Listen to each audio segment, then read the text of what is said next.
अस्सलामु अलैकुम वरहमतुल्लाहि वबरकातुहू। आऊज़ु बिल्लाहि मिनश शैतानिर रजीम। बिस्मिल्लाहिर रहमानिर रहीम। रब्बि इश्रह ली सदरी व यस्सिर ली अमरी वहलुल उक़दतम मिन लिसानी यफ़क़हू क़ौली। ऐ अल्लाह ताला तू मेरा सीना खोल दे, मेरे लिए मेरा काम आसान कर दे, मेरी ज़ुबान की गिरह खोल दे ताकि लोग मेरी बात समझ पाएँ।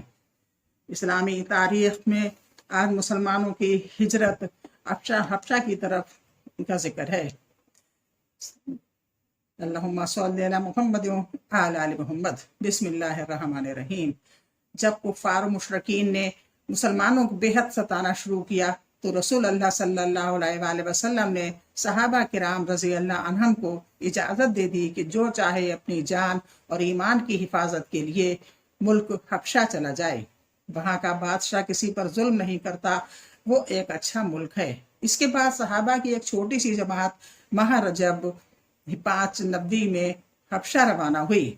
इनमें खलीफा राशिद हज़रत उस्मान गनी रज़ी अल्लाह अन्हा और इनकी ज़ौजा मोहतरमा और हुज़ूर सल्लल्लाहु अलैहि वसल्लम की साहबजादी हज़रत रुक़ैया रज़ी अल्लाह अन्हा भी थीं।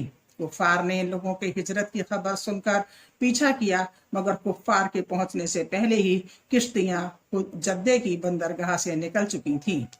हबशा पहुंचकर मुसलमान अमन सुकून से जिंदगी गुजार रहे थे। इनके बाद और लोगों ने भी हिजरत की जिनकी तादाद 100 से ज़ायद थी, और इसमें हुजूर सल्लल्लाहु अलैहि वसल्लम के चचा ज़ाद भाई हज़रत जाफ़र तैयार रज़ी अल्लाह अन्हा भी थे।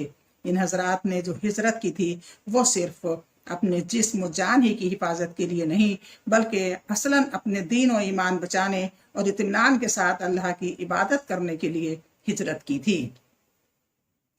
अल्लाह की कुदरत आतिश फशा लावा वालकीनू। आतिश फशा वो आ गए जो ज़मीन के अंदर धातों को पिघलाकर बाहर निकालती है। जब वो बाहर निकलती हैं तो बेपनाह जानी और माली नुकसान होता है। यही नहीं बल्कि चिकना और चटील मैदान बना देता है। दुनिया की तरक्की याफ्ता लोग आज तक इसकी रोकथाम के लिए न कोई मशीन, न कोई इंतज़ाम और न कोई ख़ास मालूमात हासिल कर सके। ये कब निकलेगा, कितना निकलेगा, कहाँ से निकलेगा और कब तक निकलेगा। ये कौन है जो ज़मीन से आग का गोला निकालता है? यकीनन वो अल्लाह ही की ज़ात है। एक फ़र्ज के बारे में, नमाजी पर जहन्नम की आग हराम है। जो शख्स 5 नमाजों की इस तरह पाबंदी करे कि वज़ू और औकात का एहतमाम करे, रुकू और सिजदा अच्छी तरह करे और इस तरह नमाज पढ़ने को अपने ज़िम्मे अल्लाह ताला का हक समझे, तो इस आदमी को जहन्नम की आग पर हराम कर दिया जाएगा। बसंत अहमद 1882। एक सुन्नत के बारे में, इतर लगाना। हज़रत आयशा रज़ी अल्लाह अन्हा से मालूम किया गया कि रसूल अल्लाह सल्लल्लाहु अलैहि वसल्लम इतर लगाया करते थे। उन्होंने फरमाया, हाँ, मुश्क वगैरह की उम्दा खुशबू लगाया करते थे। निसाई 5119। एक अहम अमल की फजीलत, सुन्नत पर अमल करना। रसूल अल्लाह सल्लल्लाहु अलैहि वसल्लम ने फरमाया, जो मेरी उम्मत में बिगाड़ के वक्त मेरी सुन्नत को मजबूती से थामे रहेगा, इसके लिए एक शहीद का सवाब है। यानी अल्लाह ताला के हुक्म से जो मोहम्मद सल्लल्लाहु अलैहि वसल्लम की बताई हुई और कही हुई बातों को, सुन्नत को हमेशा अपने अमल करेगा, उसके लिए एक शहीद का सवाब है। तिबरानी औसत 5572। एक गुनाह के बारे में, किसी के वालिदैन को बुरा भला कहना। कबीरा गुनाहों में सबसे बड़ा गुनाह यह है कि आदमी अपने वालिदैन पर लानत करे।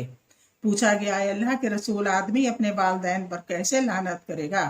इरशाद फरमाया, वो दूसरे आदमी के वालिदैन को बुरा भला कहेगा, फिर वो आदमी इसके वालिदैन को बुरा भला कहेगा।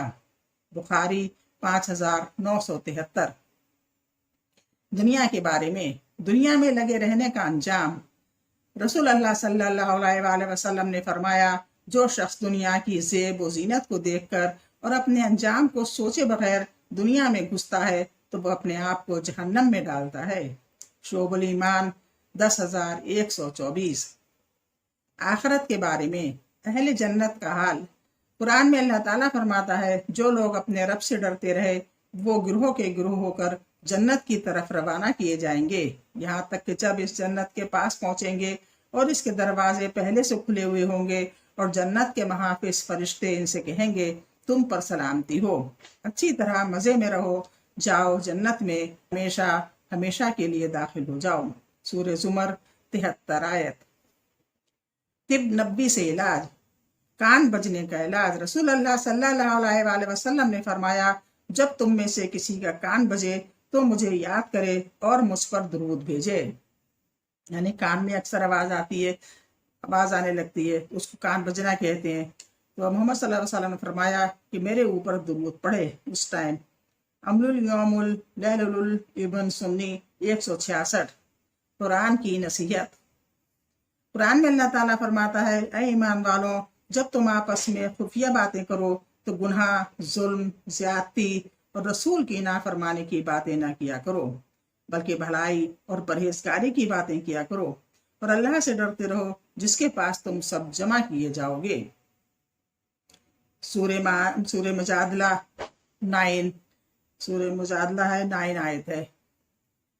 یہ اسلامی تاریخ جو چل رہی ہے اس کا یہ مسلمانوں کی ہجرت حبشہ کی طرف کا ذکر تھا، اس کو سنیے، اور تھوڑی تھوڑی شارٹ میں ہی بتائی جا رہی ہے، پتہ نہیں آپ لوگ سن بھی پا رہے ہیں یا نہیں، خیر اللہ جو چاہے کرے، میں تو بتا رہی ہوں کتاب میں دیکھ کر، اور شاید ہو سکتا ہے آپ کو اچھی لگے انشاءاللہ۔